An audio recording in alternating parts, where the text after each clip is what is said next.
নমস্কাৰ বন্ধু বান্ধৱীসকল, কি খবৰ আপোনালোকৰ? আশা কৰোঁ নিশ্চয় ভালে আছে। বন্ধু বান্ধৱীসকল, আজিৰ মোৰ অন্য এটা ভিডিঅ'লৈ সকলোকে স্বাগতম জনাইছোঁ। বন্ধু বান্ধৱীসকল, এতিয়া সকলোৰে মনত আহি আছে যে আমি কণ্টেণ্ট মনিটাইজেশ্যন টুলছ পালোঁ, কিন্তু আমি পে আউট একাউণ্টটো আমাৰ বেংকৰ পাছবুকটো এড কৰিব পৰা অপশ্যন নাই।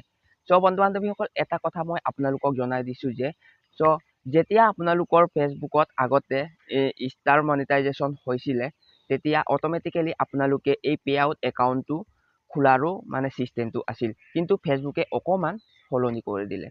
বন্ধু বান্ধৱীসকল, এতিয়া ফেচবুকে আপোনালোকৰ যেতিয়া পে আউট একাউণ্ট খুলিবলৈ আহে, তেতিয়া আপোনালোকৰ টেম্পৰালি তেওঁলোকে ছেট কৰি থৈ দিয়ে। প্ৰথমে আপোনালোকৰ কাউণ্ট্ৰি নামটো দিব, তাৰপিছত আপোনালোকৰ নামটো দিব, তাৰপিছত আপোনালোকৰ ডেট অফ বাৰ্থটো দি থৈ দিব। টেম্পৰালি ফেচবুক টিমে আপোনালোকক এই পে আউটটো ছেট কৰি থৈ দিয়ে।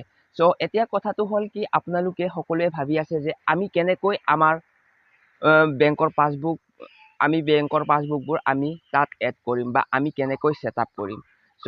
আপোনালোকে সেইবোৰ কথা ভাবি আপোনালোকে মাথাটো নষ্ট হৈ আছে, সেইটো কথা নাজানি সেইবোৰ ভাবি আছে। বন্ধু বান্ধৱীসকল, এতিয়া মই আপোনালোকক ভালকৈ জনাই দিছোঁ, আপোনালোকে ভালদৰে ভিডিঅ'টো চাব আৰু ভালদৰে মনোযোগেৰে শুনিব। আগতে যেতিয়া ফেচবুকে ষ্টাৰ ছেটআপটো অহাৰ লগে লগে আমাৰ পে আউট একাউণ্ট খোলাৰ এই অপশ্যনটো দিয়া আছিলে, কিন্তু আজিকালি এই চিষ্টেমটো আঁতৰাই দিলে।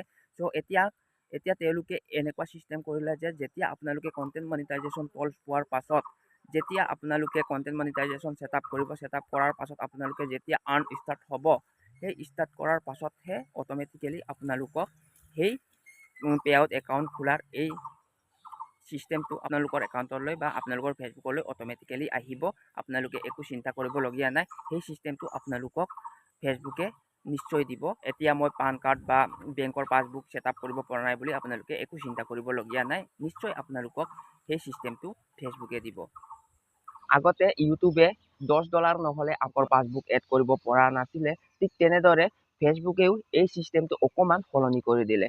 এতিয়া যেতিয়া আপোনালোকৰ ফেচবুকে আৰ্ণ কৰিব আৰম্ভ কৰিব, কণ্টেণ্ট মনিটাইজেশ্যন টুলছবোৰ পোৱাৰ পাছত যেতিয়া আৰ্ণ কৰিব আৰম্ভ কৰিব, তেতিয়া আপোনালোকক অট'মেটিকেলি 10-15 দিনৰ ভিতৰত বা কিছুমানৰ 7 দিনৰ ভিতৰত হয়, কিছুমানৰ 3 দিনৰ ভিতৰত হয়, কিছুমানৰ লগে লগে হয়।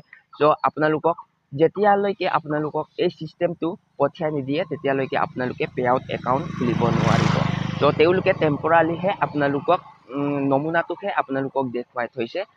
অট'মেটিকেলি যেতিয়া আপোনালোকৰ ফেচবুকত আৰ্ণ আৰম্ভ হ'ব, তেতিয়া অট'মেটিকেলি আপোনালোকৰ এই পে আউট একাউণ্টত আপোনালোকৰ বেংকৰ পাছবুক, আপোনালোকৰ সকলো ডিটেইলছ ফিল আপ কৰিবলৈ আহিব।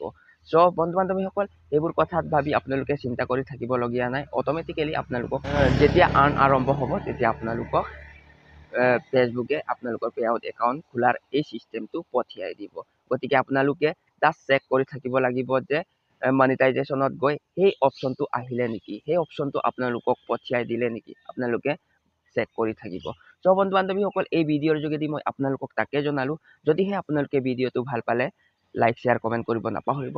লগতে অকণমান আগলৈ ঠেলি দিব নাপাহৰিব, যাতে যেন আপোনালোকৰ লেখীয়া নজনা মানুহ জানিব পাৰিব।